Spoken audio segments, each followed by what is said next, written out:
25-30, 35-40, 45-50, 45. There goes Davis. Oh, my God. Davis is going to run it all the way back. Auburn's going to win the football game. I give it back now to the 30. They're down to the 20. All the band is out on the field. He's going to go into the end zone. Four-man Alabama rush. Got him. Oh, no, they didn't. Oh, my gracious. Yep. How about that?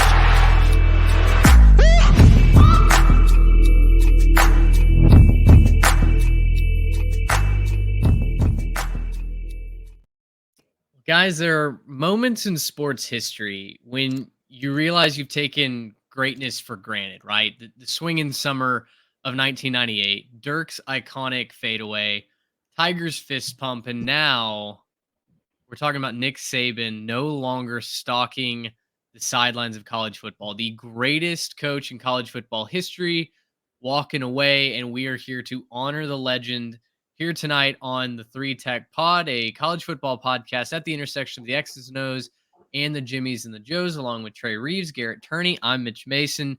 Glad to have you along for the ride with us tonight. Also, a special shout out to the transfer portal CFB folks. We're sending our podcast over to them, kind of a rapid reaction, if you will, a little bit of an emergency podcast here on this Wednesday night as Nick Saban has reportedly retired, hung him up for good. And guys, I'm still a little bit in shock. I know someone who is in shock is one of the doctors at our practice. Just started this week, brand new, fresh doctor. Of course, he's an Alabama grad, and we got done with one meeting. We're walking into another, and I looked up and I said, "Oh, Doc, Saban just retired." It was a shocking ESPN notification to get, not on my bingo card for January 10th, 2024. To be quite honest, we were out playing pickleball, and in between games, I look at my phone and it's just blowing up with texts from you guys and ESPN alerts, and just truly one of those "where were you when that happened" moments in college football when something this seismically shifting happens. Yeah, and for me, I mean, it was on my way out. I teach, so I was, talking with a couple of students that really enjoy college football. We were talking about the national championship game and everything else, and I said bye, and they got out of there. And as I'm packing up my stuff, I see the notification. I'm like, a couple minutes too late to have that conversation. I'd have stayed at school for probably another 30 minutes just chatting it up. So, yeah, no, really crazy. Honestly, I mean, just one of the craziest pieces of news. And also, I saw this earlier in the day. This is also the first NFL playoff without Brady or Manning since '98. And so I'm just feeling extremely old at this moment. It kind of feels like a new moment of football, not just in college, but, college and the NFL, kind of a new era. Everyone's retiring, everyone's done. And all these people we've been watching for, gosh, feels like forever now, hanging it up. And we got some new people on top. Well, we certainly do. It's an interesting landscape of college football that we're walking into. Obviously, the ripple effects are going to be widespread, and that's part of what we're going to be talking about tonight. Trey, given your tagline there, I take it Auburn fans are celebrating on a Wednesday night, on a hump day? I saw some posts on the artist formerly known as Twitter that it did indeed confirm that the Oaks had been rolled at Toomer's Corner. Not as big as, a big Auburn win. It wasn't, a complete whiteout situation, but there were some toilet paper rolls hanging from those branches a couple hours ago. Yeah. I almost, on one hand, it's like, dude, are you serious? Like, we're celebrating a coach retire. But on the other hand, it's the greatest coach of all time, and he's been your permanent in-state rival since 2007. Like, no matter how much chaos you've caused in the Iron Bowl over the last, decade and a half, I think you're allowed, if you're out on the plains, I think you're allowed to celebrate this. I mean, it's got to feel like the Iron Curtain's lifted, right? I was going to say, on that note, guys, Nick Saban went out in his final Iron Bowl on 4th and 31. He did. That's the way he ended his Iron Bowl legacy. So for all that happened, and I know that we have our normal intro, we have the kick six call in there. So I thought that was kind of funny that slipped in there right before. And Johnny Manziel's Heisman moment in Tuscaloosa. And the Heisman moment against Alabama too. I thought it was kind of funny that, we had all that, but man, Nick Saban, he gets to go out on that miracle of a throw from Milroe, and he gets to kind of go out on top like that. I feel good about that for Coach, and I feel like there's a chance that if Auburn had ended up winning that game, Saban's back for another year because there's no way he's going out on a loss like that. Well, and it's interesting because until our intro today, I had never noticed that we had 2 Alabama losses in that intro, and it's really Yeah. crazy because it just tells you how iconic it has to be to beat a Nick Saban team, right? That's a testament to his greatness that 2 of the, big calls that we selected were him going down because that's how seismic it was when he lost. It didn't happen very often, obviously. So when it did, it took a Herculean effort, and that's what we get the, amazing calls that come out of that. And I just want to like one more thing on the Tumors Corner thing. Everybody in the South is rejoicing at this, even if they're not, because Nick Saban, like Bill Connolly in his article, he kind of had an article putting out just insane numbers. We'll go over some of those later on in the show. But he said it best. His leading sentence in that article, the quote he said, for an entire era, Nick Saban completely broke the definition of success in college football. And I think no better way to phrase his impact on the game than that. Well, it's just an insane amount of success that he had, and it drove every other fan base, every other school, every other athletic department absolutely insane in this part of the country and other parts as well, trying to keep up with that just insane historic run they went. They drove themselves literally crazy, churning through coaches trying to ride his coattails, and that's a legacy that's not going to be met for quite some time. Well, a lot of questions about where Alabama goes, who comes in to fill the shoes of Nick Saban, and what the Tide looks like in the post Nick era. But there is no question about Saban's greatness, what he means to this game. And I mean, you have the Mount Rushmores of athletes and coaches to a lesser extent in all sports. But there's no debate. Nick Saban is the greatest college football coach of all time, one of the greatest coaches in sports history, period. End of sentence. And so we're gonna celebrate that tonight. We're also going to talk about what could be next for the Crimson Tide, the rumors that we're hearing, kind of the latest from around the written press. But as I mentioned earlier, we are on the Transfer Portal CFB feed as well. So want to give a special hello to any new listeners who might be discovering our show for the first time. We upload now once a week during the off season, Spotify, Apple, and on YouTube. And we bring you just the latest in college football news. We do breakdowns. We've got a big off-season slate coming up. So we would highly encourage you. Follow us over on Instagram, on X, at 3TechPod. You can follow us on YouTube as well, making the push to 500 subscribers, I believe, over on YouTube. So we'd love to have you be a part of that. Of course, a big thank you to the Good Brand Home Field Apparel for sponsoring this episode. All the episodes, you can use code 3TechPod for 15% off your entire order, or if you've shopped with us before, you can go over to our link tree. It's in our Twitter, it's in our Instagram as well. If you use that link, you get the discount. You continue to support our show. Who else became a forensic accountant on Chris Lowe's Twitter when that news broke? Like, I was going and trying to make sure that wasn't a troll account. Like, I was examining every character in his username. And I have a sneaking suspicion that everyone else did, just because we knew that there were rumblings of Saban retiring. I mean, my goodness, at lunch, I was having a conversation with a couple of doctors, and that came up. It felt kind of like Saban was getting close to retiring, but maybe not. Maybe he's going to hold on for at least another year. I don't know exactly why Saban picked this moment to pull the trigger. I don't really want to speculate on our show because there's some rumors that maybe health with Miss Terry could be involved, and that's not really important anyway. The reality is it's happening, and I think we can talk about where Alabama goes from here. But Trey, you pulled the stats on Nick Saban's legacy from a physical standpoint, the record, the amount of accolades that he accumulated over the last couple of years. I'd love you to run the listener down just a handful of some of those, kind of pick out your highlights.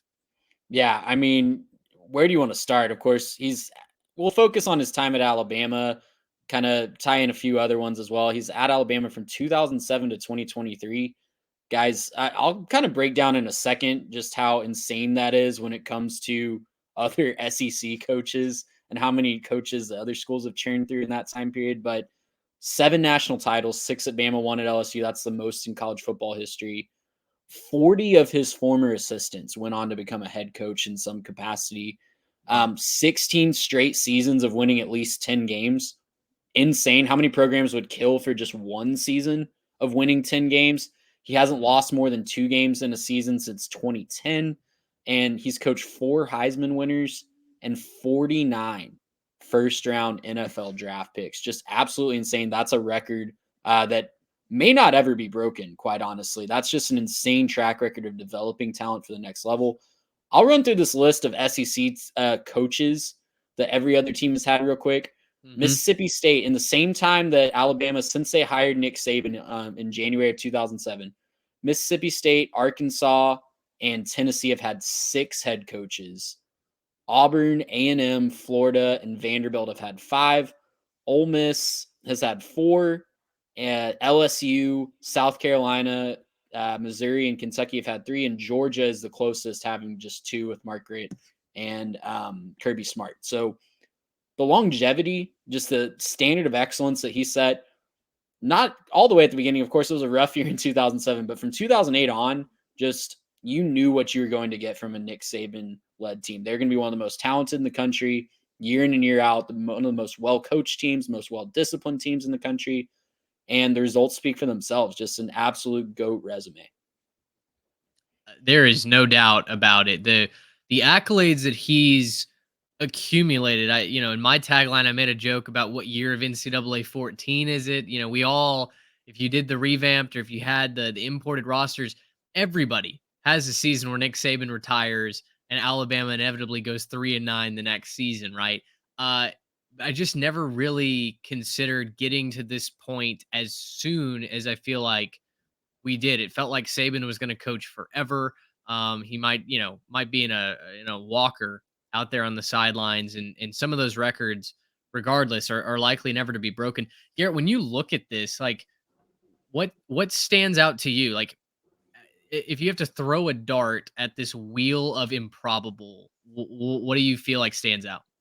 So for me, I just think the tenure and the track run of success is something that we will never see again. Personally, I don't think that anyone will ever reach this point as a head coach ever again. I think we've already seen the greatest that college football has ever created, and I don't think that anyone will ever come close. And I want to put it in perspective. I looked back at the same timeline from when he got hired.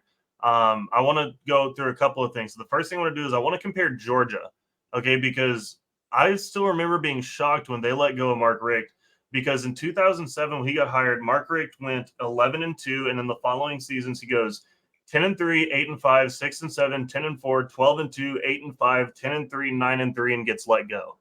Yep. That's shocking to me. That was an amazing head coach. Obviously, they ended up making the right decision. Kirby Smart is a very good head coach, but it just kind of shows, like what you were saying off the top, Mitch, like Saban broke college football. And especially in the SEC for a little while, where you're looking at this saying, hey, this guy wins 10 games way more than he doesn't, but Saban just doesn't fail to win 10 games. He just always does. And he's racking up championships. And meanwhile, Georgia's sitting there with some barren cupboards, and they need to make a move, right? So that's kind of the first thing. Second thing I wanted to go through, and just kind of an understanding of how long Saban's been at Alabama reigning in his dynasty. A couple of key things that happened the same year he got hired at Alabama. I wanted to let y'all react to this. Some of the top songs from that year were Irreplaceable by Beyonce, Umbrella by Rihanna, Buy You a Drink by T-Pain, Hey There Delilah by the Plain White Tees, Fergalicious by Fergie, and Crank That by Soulja Boy. All of those songs came out after Alabama hired Nick Saban. A couple of the top dance playlist right there. That's fantastic. Yeah. Oh yeah, no, that's a great playlist. A couple of movies from that year: Transformers, The Bourne Ultimatum, I Am Legend, Spider-Man 3, Pirates of the Caribbean, At World's End, 300, and the 5th Harry Potter movie all came out that year. Oh my gosh. A couple other notable things: He was hired just a couple of weeks before Peyton Manning won his first Super Bowl. And the iPhone came out after Nick Saban was hired at Alabama. When Nick Saban was hired, 0 people owned an iPhone. So That's if you insane. just want some kind of perspective of how long he's been at Bama, how long it's been since they've had a coaching change, how long it's been since, they've had to think about, a world without Nick Saban, that's kind of how long we've been living in this world. So if that kind of gives you some perspective on this guy's run and this guy's legacy and why I don't think he'll ever be matched, that's probably as good of a list to kind of wrap it up in terms of real time in the real world. Yeah, take that, Apple. The immortal is over on Alabama's side. I mean, that feels like we're just like unlocking a time capsule there. I mean, some of those songs haven't been played on my playlist in a while. Maybe that's just because I need to return to the glory days. I don't know. But wow. And the funny thing is, and we went and pulled up the final BCS rankings from 2007 as well. Of course, that's a year that most college football fans are very familiar with, a chaotic scene, a beautifully chaotic year. LSU obviously ends number one. You have USC that's stalking around. Missouri was one loss in the final week of the regular season from having a chance to play for it all. You had West Virginia up there, Kansas. That was the last time that they won a New Year's Six bowl game when they went 12-1. Boston College was up there. You had both Virginia schools ranked, and of course, the juice was loose, leading Illinois to the promised land. Yeah, it just a who's who of teams that have maybe not been relevant since then, or had a long stretch of irrelevancy between then. And ironically, Alabama, that was the last year they were not relevant, right? Saban's first year was one to forget, and obviously he was dealing with a lot of issues left over from, I believe, Dan Shula's regime, or Mike Shula, excuse me. His regime really left that cupboard bare for him. He did his best, but he even lost to ULM in that first 2007 season famously. 2008, it was all over. That recruiting class changed the game for him, and it was, just leaving everyone else in the dust after that. It was impressive how quickly he was able to turn things around. And as I was driving home, one interesting point that the commentators on SiriusXM made, Alabama was not, we just think of Alabama as this coveted job, right? Like now it's the pinnacle of the sport. Whoever walks in and takes over is taking over a championship caliber program. We'll see about what happens with the rosters. They now have a 30-day transfer window that opens up. They had a bunch of guys leave in the first portal window. Now they've got this extended window.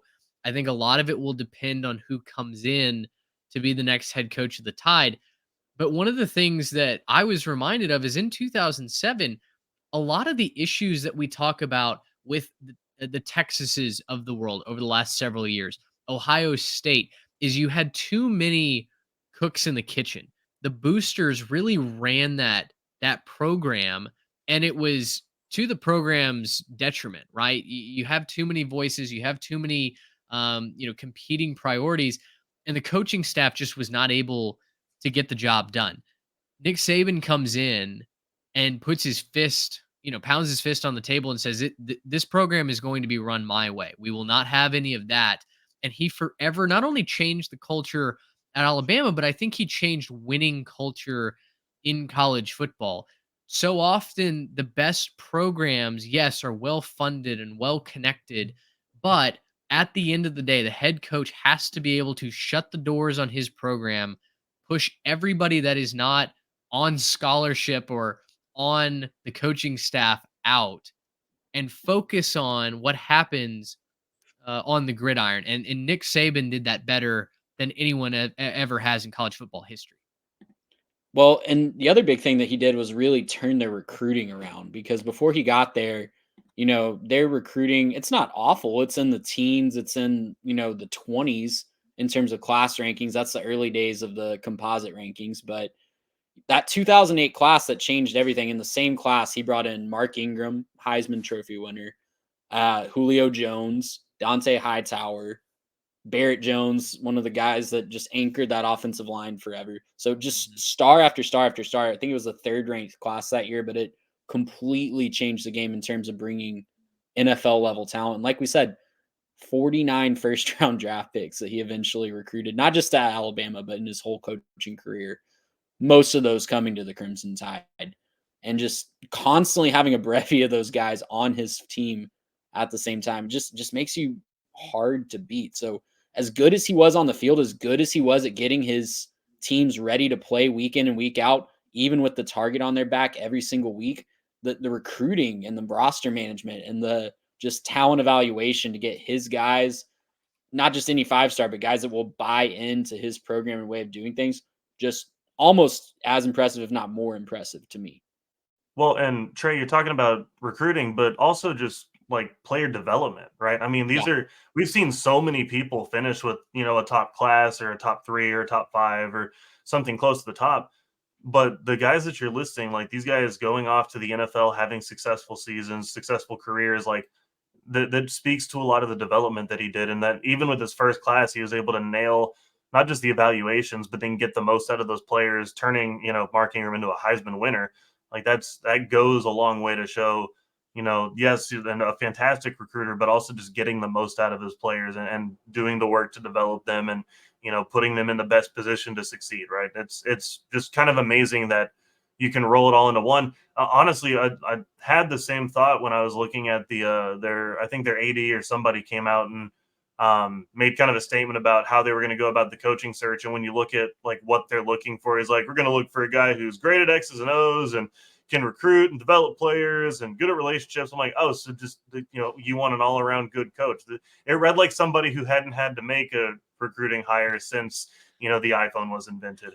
And so, I kind of looked at that and I'm like, yeah, because you can't expect to get that out of anybody, save Saban and maybe a few others. He's the total package. He did it all at the highest level.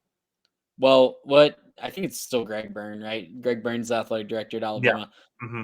What he didn't tell you is there's been some research going on in the genetics labs at Alabama, and they actually have some cloning programs that are going on. So he's really hoping that he can get that going before he has to make any other public comments. But It's like Star Wars. Somehow Nick Saban returned. So yeah, Saban's gonna be stalking the sidelines in like the Sith cape, Right. just continuing to feed off the My opponent's power life grows force. stronger. So we want to get into who the possible candidates are for Nick Saban. Right before we hit record, I saw a clip from Josh Pate over at Late Kick. He said that most of these outlets are telling you Alabama is gearing up for this coaching search, right? Like dust off Indeed. We gotta start collecting some resumes. He said that Alabama is on the verge of making this head coach hiring, which certainly makes sense. I don't think Saban's retiring would take anybody by surprise. I don't feel like he would be someone to just walk out the door on the Crimson Tide for all that they've done for each other. So with that in mind, with a maybe imminent head coach hiring, maybe as soon as this episode goes out, who knows? We're recording this, like I said, on Wednesday night, January the 10th.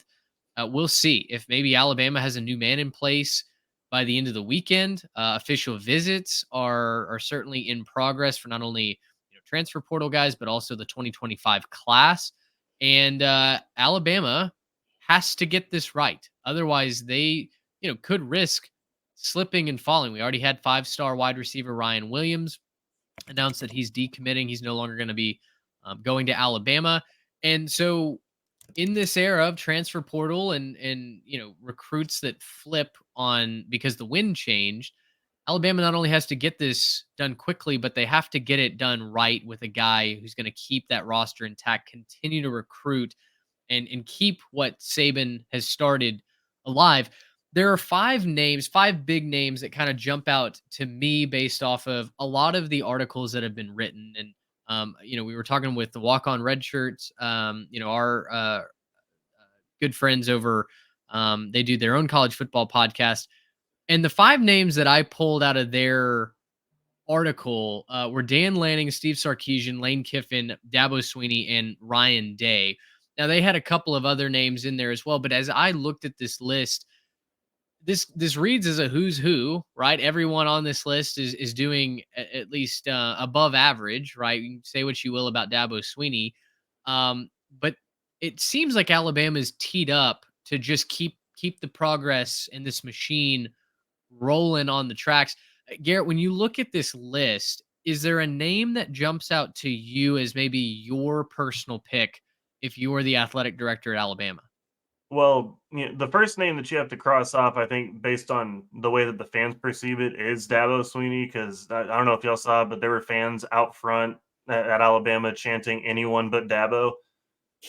And so, if you That's just the want to guy. poke He fun, went to Alabama. He's an Alabama man. what a Played lot of Didn't you there. see people what said, I Harbaugh just guess. did at Michigan? I mean, look, I guess you could say that. No, I think honestly, if it's me, I'm calling one of those top two guys on the list, Dan Lanning or Steve Sarkisian. I like the Lane Kiffin idea. I just don't think he's reliable enough. And right now, if you're looking at programs that have been built fairly quickly in the last couple of years, have great identities, and know what they're doing, you could go with either Lanning or Sarkisian, and you make a home run hire. I do think that this is kind of an impossible to get right decision, though. Right? It's how do you replace Nick Saban? Clearly, you don't. Like, you can make a good hire, and you can hire a guy who can keep you relevant and maybe even prominent. But I mean, are you really going to be able to hire a guy to replace him? It's like when Michael Jordan retired, and you go out and you say, who are we going to bring in to replace Michael Jordan? I don't care who you bring in. I don't care who you can sign, who you can trade for, who you can draft. You're not replacing Michael Jordan. The Patriots couldn't replace Tom Brady. And I don't think Alabama is going to be able to replace Nick Saban. And so when I look at this, I think Lanning or Sarkisian, really good options. But I think, unfortunately, you're going to have to kind of war against some of those head coaches' ideas of, well, I have a good situation at a prominent school, right? Oregon and Texas, two prominent programs, both set up in major conferences, ready to succeed. How are you going to sway them away from their situation to a place that can only really be disappointed with them, especially in the early going, right? Like, if Steve Sarkisian takes the job and he shows up and he wins 10 games and he, maybe barely makes the playoffs, are Alabama fans really happy with that? I don't think so. And meanwhile, if next year he goes 10-2 at Texas and makes the playoff with Texas, I think they're thrilled to be back and to, be in the playoff again, hunting for another title. So I think similar situation to Lanning in Oregon. I don't know who you can kind of sway away at this point from a really good situation, as opposed to, maybe a guy like Ryan Day, where maybe the welcome's wearing a little thin, or, maybe like you could go with a Lane Kiffin who, he's it looks like he's got a foot out the door from Ole Miss every offseason. So I know he will throw his name in the hat for he, that job. he will throw his name in the hat. I don't know. I don't know how you sway either of those top guys, even though they would be my ideal pick. Well, so Trey, that's an interesting point because Oregon has a weird history of building up, getting success, getting to the doorstep of winning a national championship, having a lot of momentum on the recruiting trail, and then the head coach leaves, Yeah. right? Chip Kelly, Willie Taggart, come to mind. Mario Cristobal, obviously, most recently. Is there something with Oregon that you think maybe guys see it truly as a stepping stone, or do you throw all of that out the window and say, guys, it's Alabama, man. Like, if Dan Lanning gets offered the job, which I have no doubt that that phone call has been made, he's got to take it, right? Yeah, I mean, these guys leaving Oregon aren't leaving for lateral moves historically, right? I know Miami hasn't been the best program, but the allure of the U and Cristobal going home and all these things, Willie Taggart leaving for Florida State, a historical power program. If Dan Lanning leaves, it'd be for Alabama, the greatest program of all time, right? So it's not really something I don't think it's an Oregon problem necessarily. I think Oregon has a ton of things that can attract great coaches and keep them, but they're just losing them to the best of the best, right? Chip Kelly going to the NFL. Like that's just not a lateral move from Eugene, Oregon. So It has to be frustrating if you're an Oregon Duck fan to keep getting these really solid coaches and keep getting them plucked away time and time again. And honestly, we haven't really seen a coach leave Oregon and be as successful as they were up in the Pacific Northwest, whether it's No. going to a different, more challenging schedule or going up to the NFL like Chip Kelly. We haven't really seen that be success. And I know Chip Kelly had other reasons where he left the college game, but we haven't really seen them be successful after leaving Eugene. So maybe Dan Lanning looks at the history and says, you know what, I have a good thing going here. I'm going into the Big Ten. We just really don't know how he feels about all that, right? He hasn't really Yeah. been public about that. Guys, I have a name for you, and I haven't necessarily seen it thrown around a ton, and I don't know how realistic this would be for Alabama.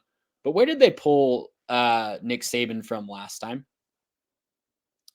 From Michigan State. No, they pulled him from the Miami Dolphins. Yeah, is it Oh, you're Miami right. now? He That's has right. been at LSU. What if they go to the NFL again and get Alabama man D'Amico Ryans, the current head coach of the Houston Hey Texans, who now. in his first year with a rookie quarterback and a roster that everybody thought was going to be fighting for the first overall pick in the draft, got them to the AFC South Championship and hosting a playoff game this weekend. It would be an interesting move, right? It would certainly be one that's mostly under the radar. I think the only place that I saw Ryan's name thrown out was the walk-on red shirts article. That would be a fascinating narrative because he's obviously a player's coach. He was well liked as soon as he got into that locker room. It was a popular Did a choice with the great players. job as a defensive coordinator in San Francisco. Yeah, amazing job calling the defense, and obviously had a ton of initial success. Now, the only thing that I wonder about is now that this game has changed so much with the portal, with the increase in all the drama around recruiting. Like, if you're succeeding at the NFL level, I don't know that you see many guys going back to college as opposed to like Jim Harbaugh, who may be working his way out of college to the NFL where he's not having to do all the day to day. Yeah, Trey, I'm not gonna lie. When you mentioned the Dolphins, I thought you were gonna say they should hire Mike McDaniel, and I was like, I "There's just wouldn't hate something." that I either, did man. too. I did I too. There's almost thought something about hilarious about thinking of him running the Alabama program after what they just had with Nick Saban. the press Just the conferences would be amazing. culture shift in a complete 180. But also, Mitch, you kind of, hinted at it. You know who's got to be just pissed right now? Are Michigan fans, because if Harbaugh really leaves, they're no longer even close to the most desirable job anymore, despite the fact that they are the winningest program and they just won the national championship. You would think that would make for something, but the infrastructure, everything built up at Alabama right now, you have to think that that's probably the most desirable job on the market. Well, the difference between Michigan and Alabama too, if Harbaugh does leave, which you got to think it's going to be postponed by at least a week now, so he can have his own, his own He's got to have glory. his moment. Exactly. And I don't His blame own him. parade. Exactly. But they kind of have an heir apparent up in Ann Arbor, right? I think Sharon Moore kind of got the audition this year. And if Harbaugh does leave, they kind of have that easy, can just keep the band together, right? Hire in Sharon Moore. Alabama does not have that on their current staff. Kevin Steele, the defensive coordinator, announced this week that he's leaving. I don't think you'd want to put him in charge of the program anyways. You certainly don't want to put Tommy Rees in charge of the Alabama program. What do you mean? I mean, you saw what he did with the offense this year, and I don't think that you want to trust the entirety of the program to Tommy Rees. But I could be wrong. Maybe that's who Nick Saban is, appointed as the heir apparent. But they just don't have that guy on their current staff. And you think about all the guys that have left the staff. If he leaves 5 years ago, maybe you're appointing Lane Kiffin, or you're appointing Steve Sarkisian, or you're appointing, any number of these 40 guys that have been his assistants and gone on to be head coaches, but they just don't seem to have that guy on the staff right now. So it's going to have to be an outside hire, and it's going to be fascinating to see where they go. I wonder. So as I look down that list, I think Dan Lanning is probably the guy that I would prefer to come in, continue to build up an elite defense, kind of offshore the offense and bring in an offensive coordinator who's going to run that show. But uh, defense truly still does win championships, and I think that is as consistent as you can get for a theme in college football. Lane Kiffin, we talked about him a little bit as we introduced the topic, and it's been fascinating because to me, all of his social media propaganda to love and support the Tide. Oh my gosh, Nick Saban's #1 fan, even though he's over in Oxford.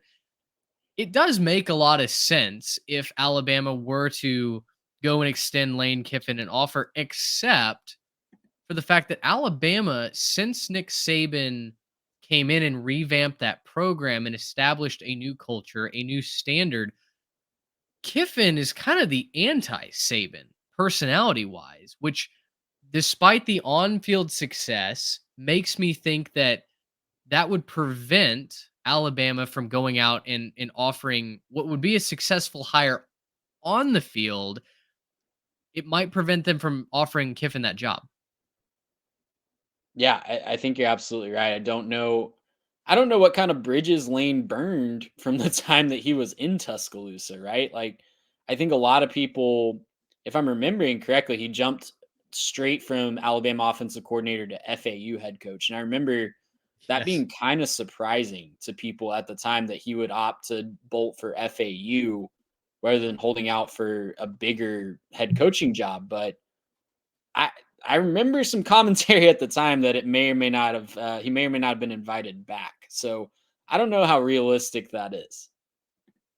Garrett, busy working Twitter right now. He just wrote to us in our group chat, local media, saying that Lanning is currently in T Town in Tuscaloosa. It would make sense. It would make a lot of sense. I think Has anyone checked FlightAware? well, No, that's so that's a there good. was a flight that was confirmed from Eugene to Tuscaloosa, and then it got taken off of the public thing. So Ah, there was that. And then there's a lot of people. I was just trying to look because I'd seen it on Twitter over here, and um, apparently Dan Lanning delayed some team meetings tomorrow by a couple of hours. There's reports that he's already in Tuscaloosa. It's KVAL News is the one who's basically saying this. This is Eugene local television saying that Lanning is already in Tuscaloosa. So yeah, KBL News. Hark, hear this. Our head coach is turning traitor. yeah, they said this on their news broadcast tonight. There's a recording of it, a really low quality recording of it.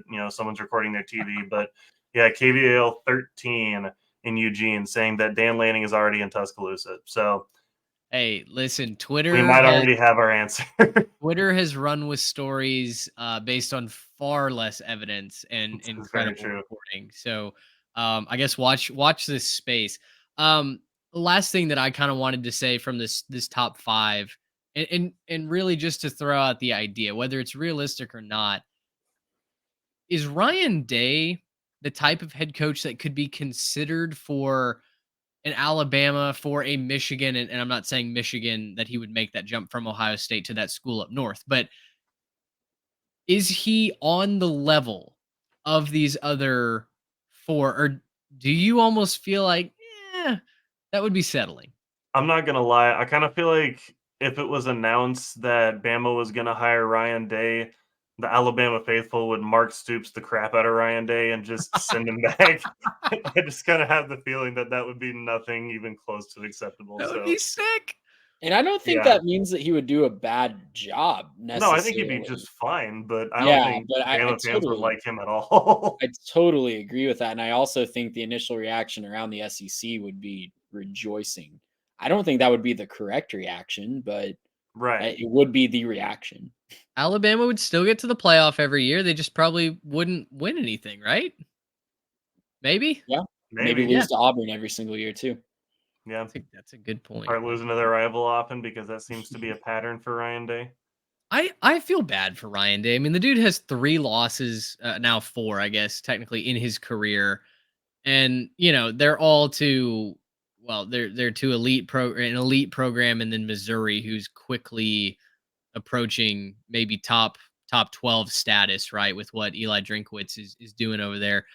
The guy is being slandered left, right, and center. And listen, I don't think he's an elite coach. I think he's got everything going in his favor, but he's still good. He's, he would not be a step a big step down from Saban. If Saban is A plus, I feel like Ryan Day is, A minus, right? Like he's Yeah. in He's a he's in midnight the field room. goal away from winning a natty last year. He's a He midnight is. missed field goal away from winning a natty.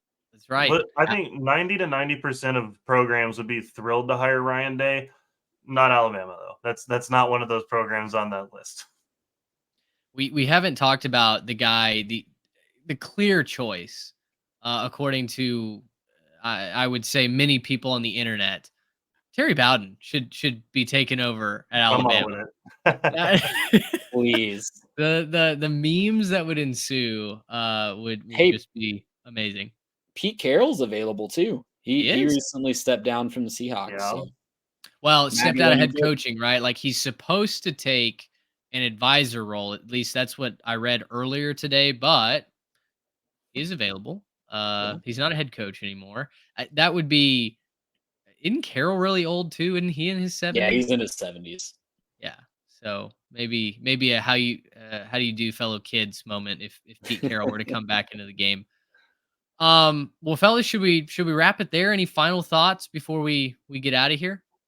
All I've got to say is whoever takes this job is taking on just an unconscionable burden, right? Of being the guy to follow, the guy, the GOAT. guy.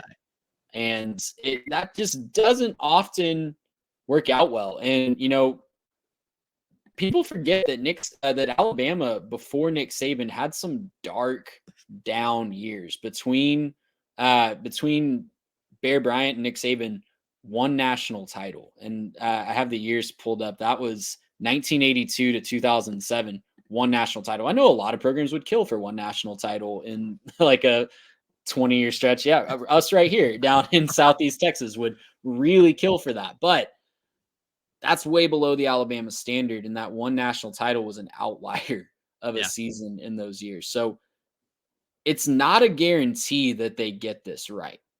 All signs point to them having the stuff in place, but this could truly be, if they get this wrong, this could truly be a seismic shift in the power dynamics of college football, and something that, quite frankly, like our generation has never seen.